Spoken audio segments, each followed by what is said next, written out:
الله اکبر، الله اکبر. من المؤمنین رجال صدقوا ما عاهدوا الله علیه فمنهم من قضى نحبه و منهم من ینتظر و ما بدلوا تبدیلا. انا لله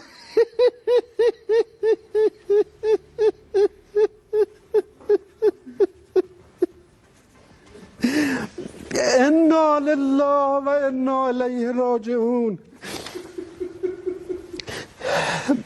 بعد از عمری مجاهدت، حسینی و دائمی و خستگی ناپذیر، روح بلند و ملکوتی کوه نستوه ولایت، پدر مهربان امت، رهبر و امام مسلمین، حضرت آیت الله العظمی سید علی حسینی خامنه‌ای در راه سربلندی حرم جمهوری اسلامی ایران شهد گوارای شهادت را نوشیدند و به ملکوت اعلی پیوستند.